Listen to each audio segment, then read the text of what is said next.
Thanks for staying with us. Now, local government are the closest form of administration to the people, tasked with addressing community needs, delivering essential services, and fostering local development. The court's decision emphasized that local government must have the authority and independence to manage their affairs effectively without undue interference from higher levels of government. The judgment reaffirms that the principle that local government authorities should have the power to make decisions tailored to their communities, unique needs, and challenges. Now, joining us to have this conversation, apparently he was chief press secretary of his local government area. And he's also a communications professional, and he's also a friend of the house. Wisdom Chap. Why am I calling you Williams today? Who be Williams? Where I talk to and this that's again? the name of my son, Williams. Are you serious? Wisdom Chapp-Jumbo. And he's going to be having a conversation around the role of government, right? Local government especially, in ensuring better governance. Like, as I said, we're still staying on the topic of this protest that is going on, but let us start to look at it from a more progressive angle. And that's why we're looking at, having this conversation. Thank you so much, Wisdom, for joining us this evening. Thank you. Thank you. All right. First of all, right, when I saw this report about the federal government releasing 560 billion to the state of 36 states, I was wondering that, but you just signed, like you just gave autonomy to the local government. And if you say that the funds is actually channeled towards ensuring better livelihood for the people, where should have been the immediate, at least to show that, and this is why most times when people attack the government, it is because they feel like there's a disconnect between what they say on paper and what they do. Do you get my point? Yeah. So you just signed a bill giving autonomy to local government. Shouldn't this have been the perfect opportunity to say, you know what, for the fact that this is about the people and who are the people closest to the human beings that needs these palliatives or whatever you want to call it, our local government chairman, why was it not passed down? You understand? Why is it not passed down to the local To the government? local government. Okay, first, just to clarify, the president did not sign a bill. No, he signed. The Supreme Court, Autonomy. interpreted the provisions of the Constitution that has been a hula baloo for a long time. The state governors, this money that has been given to them, unfortunately, I'm also of the opinion that they will not use that funds well. Over time, when monies get to state governors, out of 36 of them, only just a few that utilize that fund, judiciously. And it's an unfortunate situation. The clarity or interpretation the Supreme Court has given on the autonomy of local government, let's say it is still in process, because some local governments are now trying to hold local government elections. The July or June allocation was still paid to the joint account with the states. And I think what we read, the finance minister said was they need to get the certified true copy of the judgment of the Supreme Court at the time. So they still paid the money into the joint allocation. So what happens at local government is once this money comes from FAC to the states, it goes into that joint allocation, and then the local government chairman, they go to the state and they sit with the local government commission, and then they sit down to distribute or look at the ratio, how they will share the money, and which will go to where.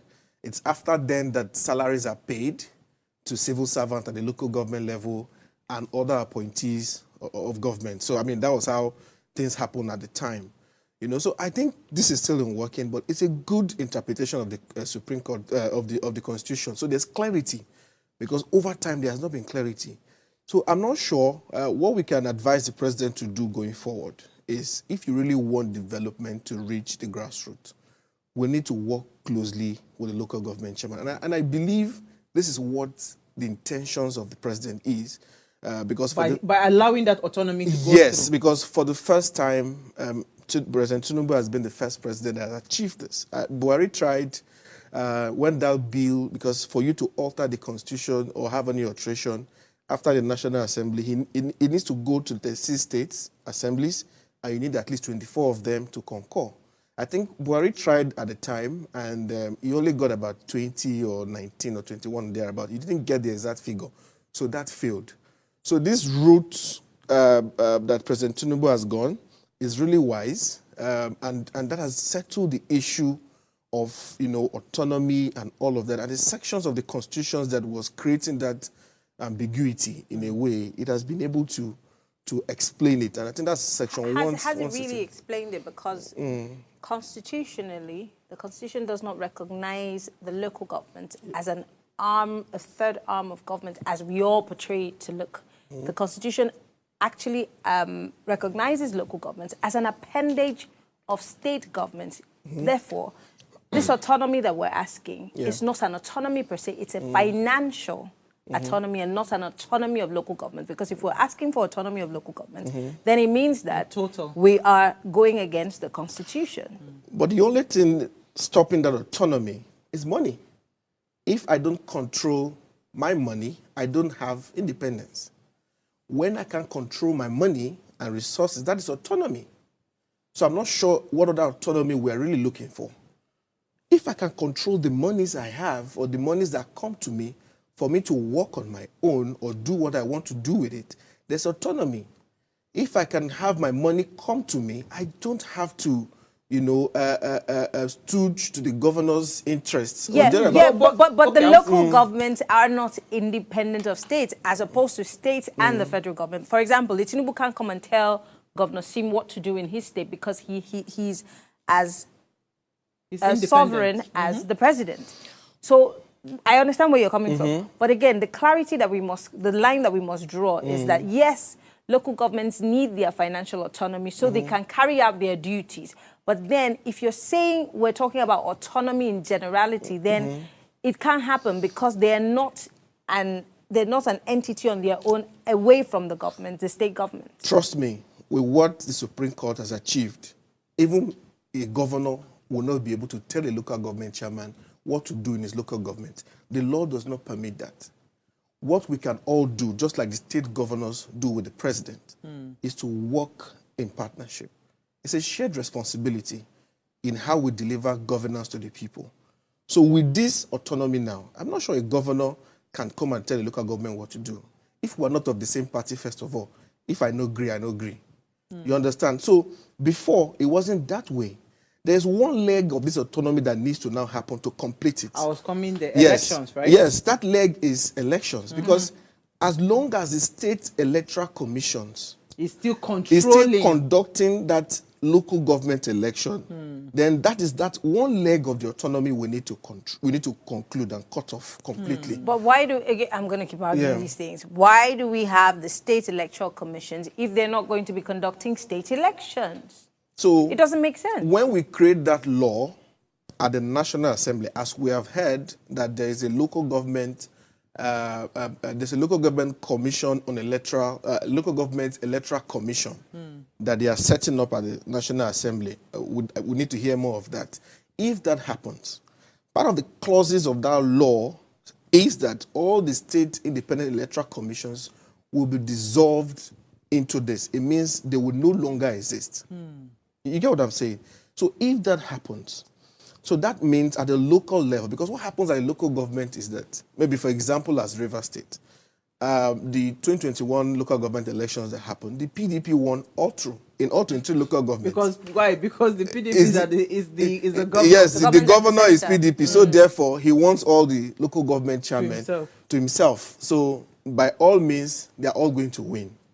It is not the best practice. We need to allow for competition. But I'm telling you, a friend of mine said they are telling him to contest as chairman of his local government in Imo State. And I told him, my dear brother, as long as the governor of Imo State will set up the Imo State Independent Electoral Commission, and he's the one that will fund that commission to do this election, even if the governor comes on national TV, and tell you people, I will not choose. I will not. See, on the back end, we know it's a lie. Because there is no complete independence. Those electoral commissions don't act in any independence. In isolation of the will of the government. You can't do that. But you know what? Isn't that the same what we face nationally? At the federal, I was about to say that. You know what? Let's take a break. Because that's what we face nationally. We will come back to that INEC autonomy. Yes. Stay with us. We'll be right back.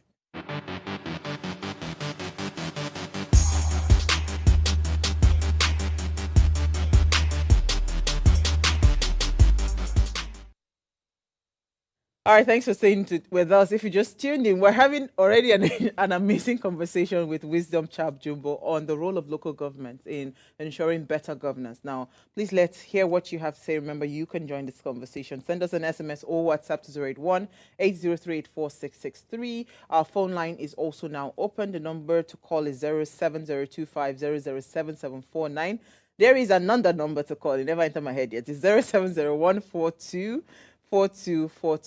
That's the numbers to call. Tell us what is going on. How involved are you with your local government representatives? It's very important, so that you understand that it is not everything president, governor. All right. So yes, before we went on a break, with Wisdom, I was saying that, right, when you're talking about the autonomy for the electoral processes, right, in electing this local government chairman, the national, we see the same. So how can we push for INEC to become independent? Because we know that it is very critical. If local governments are truly, have true autonomy, and they're able to act, independent, it's going to make a world of difference. Yeah. It means that now we'll start to see the true dividends of democracy. We'll start to see that, yes, it will not be competition of my local government has to be better than yours, and you start to see work being done. I know some local government, I think the one in Obalende, Fuad Atada, I think he's one of the only person that I see. I love the guy. The guy is working. I see his work. Do you get what I'm saying? I want to get to meet him one day. Guess what? No, don't worry. And guess what? I need to shake him. He's doing something good. He's a graduate of Covenant University. In fact, I mean, when I heard the story, because I happened to have like a conversation with him. He's even the chairman of an LCDA. You don't even get. Not a local government. Not the local government. Yes, now. Yes. Chairman, no? Yes, of the LCDA. LCDA. Yes. I was not asking, how did you resign from paid work? The reason I'm saying this is, if we have that autonomy in the electoral process, you and I can go and contest. Do you understand? If it's going to be independent of any politics going on, that it is now becoming a thing of, if you are competent, apply for the job. Do you get what I'm saying? Yeah. We'll start to have better people come out to say they want to be local government chairmen and all of that. So how do we ensure that INEC independence, the electoral process itself, is independent of governors, is independent of the presidency? So you see, this is the thing here. In the last 25 years of our democracy, of this Fourth Republic, every election cycle, we have seen slight changes in our electoral process. Things continue to improve. At some point, we had the beavers. At another point, we had something. So we keep changing. So the answer to that is, as we continue to strengthen the Electoral Act, so we have seen all the issues that happened with the last election. What our National Assembly needs to do now, which we all need to push for, is an amendment to that Electoral Act. That Electoral Act is what we continuously strengthen INEC. What happened in last election, if you look at the numbers are no more bloated like we used to have them in those days. And they make us believe that the North had this population that was overwhelming. With the beavers, even if they did their abracadabra with it, you can see that the numbers, are not tallying with what we used to see before. It is because of the provisions of the Electoral Act that has reduced some of this. So my answer to that is, we're a work in progress. Again, how we select who leads INEC is very important. But do we have a say, though? No, that's you have a say to your National Assembly, your House of Reps and Senate. But it goes back to what you said. Yeah. What is our level of engagement? Yes, there's been an amendment of the Electoral Act. What we even have on ground, what's the level of engagement to make sure that those things that are embedded in the one that we have amended are followed through and through? Look at the mess we made in the last election. So again, what is our engagement level? What should be our engagement level? So I think where we should push that engagement to now, to begin to come gradually, is the reason why some of us are particularly interested in what happens in the local government. That is where we need to push this to now. Some people don't know their ward councillor. Where we are now in Lekki area here, there's a councillor for this area. Do you know him? No, sir. Good. Let me not even lie on national TV. So that's the point now. We need to start this engagement from the grassroots. We blame the president, even though we know this president is not, he has his issues and the government and all of that. Can we go down to the local level? Where is that engagement happening? That's why some of us are very happy with this autonomy. Because we begin, this local government chairman, they live with us in our area. They don't perform. We go and deal with them. Oh, no, they all don't live with us. Some of them don't live here. Before now, when you ask them, they say, oh, the governor. Now, you have the money, it's coming to you. We are going to hold you. So that engagement... And the good thing, they don't have immunity. Good. And so, you know, every local government has a legislative arm. Which is made up of the councillors, yes. Oh. Yes, so all the councillors from the ward... They're like a house of assembly. Yes, all the councillors in the ward, they form a legislative assembly for the local government. Yeah. Where the councillors sit as members and they choose a leader of the assembly. So there's a leader... So like the speaker. Yes, the leader is like the speaker. They have the deputy leader. They have the chief whip, deputy chief whip. So there's an assembly there. It is that assembly that also approves the budget of the local government. You get what I'm saying? Just the way you have it at the federal level. And at the state level. So if you ask some people now, have you ever seen a copy of the budget of your local government? No. When they made a publication on FAC allocation to local governments in the country, about 5 of them are from Lagos.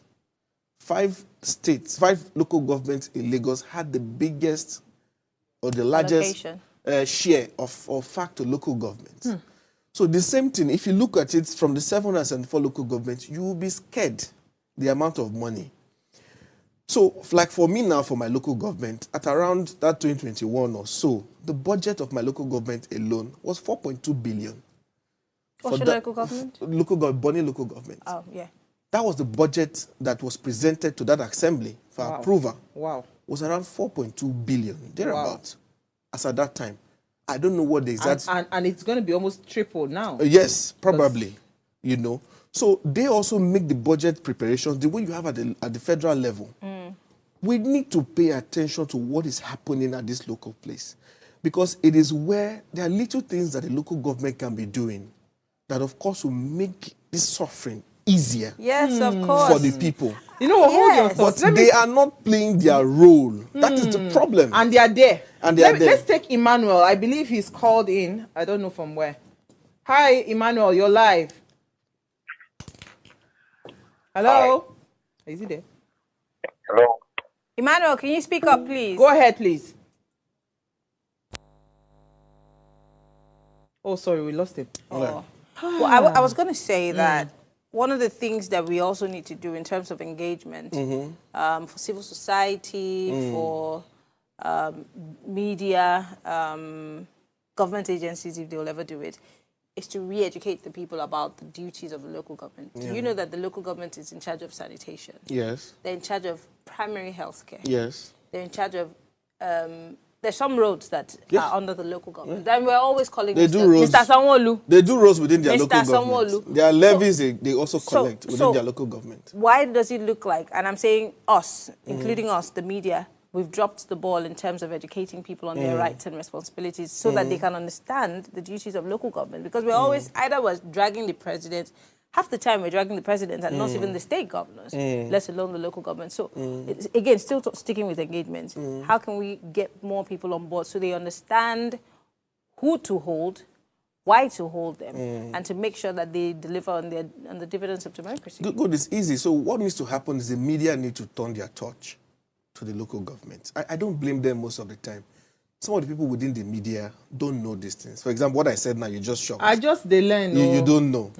I know this because it's an intentional effort for me to understand what is happening in the local government, and also, by the grace of God, had worked within the local government, you know, at that time. So I know some of these things. The media need to turn the torch. Some of the local governments, you would be shocked that their local government chairman for 4 years or 3 years, they never appear anywhere to say what they are doing. Exactly. They come and go and nobody records Some of them anything. became local government chairmen. You will never saw their manifesto. Let me take Loma. And they are supposed to present a manifesto, They are supposed to present a manifesto. But we never go out for those elections. Loma, you're lying. I've never voted. Because we're not Good evening, my dear Good sister. evening, Loma. See, good evening, my dear brother and my sister, Anne Okon. Eden for. um, um, see, I want to let us know one particular thing. The role of local government is very, very important. I'm telling you what our president has done by going to court to make sure that the local government has autonomy is one of the highest things he has done. I jump my cap for him. But let me tell you, remember what the president told us. He has released up to 500 and something billion to the state governors. Even if you release the whole money to the local government, and you still stand and tell us subsidy is gone. At the end of the day, no matter the amount you give to the local government, no matter the level of autonomy, people will not find life easy. If you want to make sure everybody in the local government autonomy stands, make sure that the subsidy is gone, is reversed, so that when money goes to the local government, they will use it to help people who benefit more from it. But as long as you are still holding the gun at the federal level, managing everything, the life, the cost of prices and goods and services raised on you, I'm telling you, no amount you will give to the local government, no autonomy will make life meaningful for the common masses. So our president, do the needful. Let that subsidy is gone be reversed. You will see that local government autonomy will be a beautiful thing. Thank you, Loma. I tell Runa, manage your expectations with this subsidy matter. When I manage my expectations. Well, I mean, obviously, the president has clearly stated that there's no it's going not back it's not it. turning back. So it's Wait, not let's even up move. for this conversation. We move. That's why they are doing CNG, compressed natural gas. They will very soon. Me, I'll go and convert my car. But there are reports that he's still paying the subsidy. Yes, that's the challenge. It's not just reports. All marketers associations have come up again and again and again and have told the NNPC to their faces that you are paying subsidy through the back door, because if you were not, you should be buying it for 2,000. Like 2,000 plus. But I mean, let's stay on this matter, because we're having fun. Our time is running. So tell us, right? Yes. How do we start that sensitization? And what is key for us to start to pay attention to? Like for me, I don't think I've ever gone for a local government elections. I've never. Yeah. I mean, I know that I do state, I do federal, but I've never gone for a local government election. Secondly, most times when the elections even happen, we don't even know that it's happening. It's also hush-hush. So there's an intentionality to keep the people, right, ignorant of the dealings within that space. You're speaking for Lagos, because I'll tell you, when I first turned 18, one of my baptism was that I campaigned for a local government councillor who eventually won. Yes, that was my introduction to politics. I campaigned for a local government chairman who also won. So in my state, it was a thing. You know, they had to know you. You had to be recognized by the people and the party. So I can only speak for Lagos, or you're speaking for Lagos, because I have also experienced local government elections in Lagos. It's like any other Something day. is going on. Yeah, but in my state, it's a thing. People are involved. For you to be a councillor, they can't dash it to anybody. Yes. So if I will add, this is where we need to start. First, someone like you now, you need to attend one local government election. Start from there. Baptism. So, but on a serious note, the reason for that gap of information maybe is because we have 36 state electoral commissions running this process. That is one. There are 36 of them. How do you keep up? And they are also happening at different times. And they're happening at different times. And mind you, how the local government functions and what happens in local government, the laws are made by the state assembly. Yes. So different states, so the constitution empowers the state assemblies to make the laws for their different local governments. Yeah. That's why some local governments, their tenure is 3 years, some is 4 years. It is not uniform across. Within the Southwest, the assemblies also made laws to create or to have local council development areas which Tinubu started in 1999 as governor of Lagos State. So, for example, Lagos has 20 local government areas as per the constitution, and Lagos State government, under that their local government laws, created 37 local council development areas. Osun has the same. That's why you see that number in that report was 401. It's because Osun has 30 local governments and 30 LCDAs, and all of them appointed caretaker committee chairmen. No, you're confusing and me. members. Let me break it down for you. Why do they need a local council development? So what did you call Tinubu created that. I mean, I think it's a fantastic idea to allow development to touch furthermore in the local areas. Well, have you been to Lagos? Really? That is my thinking. Have you been to the creeks in Lagos? So if that's what I'm saying. If you look at it, for example, for Lagos now, as you have a TIOSA, local government, within a TIOSA, there are about 2 LCDAs, which are branches of the local government that in those areas that to also drive development or different initiative locally in those areas. I think it's a good idea. The problem is, how do we manage it? That's the problem. So what the governors have been doing before now is they use the local government as a political arm or a political tool. Delivery. Go and deliver your council. You understand? Go and deliver your council, and then they have to hold it, because during elections, they use this local government to run a lot of things. So some of them don't conduct elections. What they do is they put caretaker committees that they change every 3 months. It's like an avenue to run stomach infrastructure. So because you supported me, I will give you caretaker committee chairman, and you have members, you run the local government for 3 months, and I change you every 3 months so that it can go round.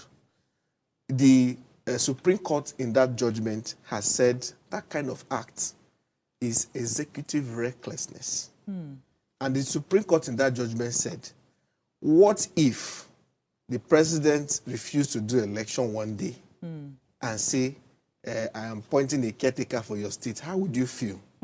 So what is due the state, what is good for the state is also good for the local government. That's what the Supreme Court justice said. Who's going to hold the state governors to account? I know the answer. Because they're already eating money. But do you think they will intentionally let go? It is so bad now, because even in Rivers State as we speak, the local government there, the governor has put people he now call caretaker committees. And even as the Supreme Court... But it didn't start today, did it? It didn't start today. But because they were doing it 10 years ago, does not mean it's right again. When things have changed, things have changed. Can we abide by the law as it is today? And people ask, what is the problem? Why are some governors so hesitant to hold local government election? When the governor of Rivers State won, he had between May 29 to the expiration of the tenure of the local government in June 18 to conduct local government elections. Please, can somebody ask this governor, why did he not do election? And you now wait, when that tenure expires, you now appoint caretaker committee chairman. To be fair on Rivers State now, the House of Assembly members saw this coming. Let's forget the politics around it. But they amended the law to say, in event that the governor or the state cannot hold the election, let us extend the tenure of the person that is already elected. Everybody raised a hula baloo on it. It is not constitutional, and they went to court. A high court said, it is inconsistent with the constitution. But the Supreme Court has laid that matter to rest now and said, look, even the president, do you know, if I can go there in the constitution now, if it is impracticable to hold election, especially if the country is at war, the National Assembly is empowered to move a motion and extend the tenure of the president by 6 months. So engagement again, as we are saying, we need to understand what is the law saying, because our noise will not solve the problem. We need to align with the law. If the law is not working for us, there's an avenue to change it. We can now go and change it to what is right. So wisdom, because the time is going very quickly. Will you dedicate yourself and your time to be educating us once or twice, maybe every month, because we need to learn. I've learned a lot today. In all honesty, I've not been interested in anything local until it was Kuli Lawa that started that that awareness for me. Because, I mean, we've always done governor, president, that's all we know. I'm a local government child, For so I know too much about the past local 3 years, government. at least between 2019 till now, is what I've been doing. And that's why, I was happy when the opportunity came and I, went to serve as a press secretary in my local government. That opened my eyes to quite a lot of things. What the local government is doing at that level. Before the local government chairman has served on, the one before him, all he did is late now, God bless his soul. All he did in office was to enjoy himself. You understand? So a lot was lacking behind. And to be fair on my chairman I served with, when she came into office, she spent more money on capital projects. For the first time, you've seen so many projects commissioning happening. You're wondering, so what was the former person doing? Oh, that's what always happens. You understand? When so the new this guy comes education needs to happen. We need to begin to tell people, educate people, because they're oblivious of it. So the starting point would be for people to attend. Yes, participate. For example, now, which is the issue with the state independent electoral commissions now. Like I'm using Rivers State because it's my state, so I'm very conversant with it. The electoral commission had brought out a timetable for local government election. In that is timetable is set between July 29th to August the 3rd for all political parties to submit names for their candidate after conducting their primaries. As I'm talking to you, in Rivers State, no political party has held primaries for that election. Can we blame only the governor in this case? It means that the state in itself and all the political parties are used to this corruption. Yes. But the governor has remained silent on it. What has he said? Everyone's complicit. So everybody's complicit. So we need to make this work. Wow. The local government doesn't work. For example, a friend of mine who is a councillor, who is a councillor, in my local government, I know in Ward 10, I know what he did for his people. There's a community, he built a well for them. They've never had drinking water in that community. Wow. God bless Honorable Kingsley Chapp-Jumbo. He built that well for them from his salary as councillor. So you can imagine the federal government or the state government will never know that community had never had water to drink before. So we now know where to channel. So this is where we need to start. The hunger we are protesting for, what are the local governments doing in their own capacity, little way to cushion the effect of this hunger on the people? I wish we could go beyond Lagos, because that's what I do on community reports. We educate people. Go and find out who your local government chairman is, who your councillor is. That way you can know where to channel your, sensitize people. Well, thank you so much. This was really, really a fantastic conversation. It's a great way to start the Monday. So it sets the tone for the week. So that tomorrow when we're having a conversation, we're asking, have you gone to find out? Yes. Let me go and look for my local government.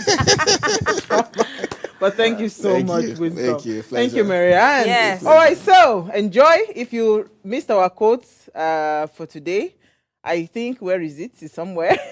It says, corruption is the enemy of development and of good governance.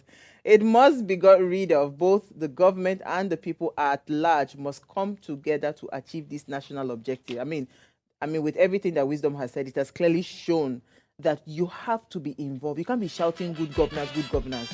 We'll see you guys tomorrow at 8 p.m.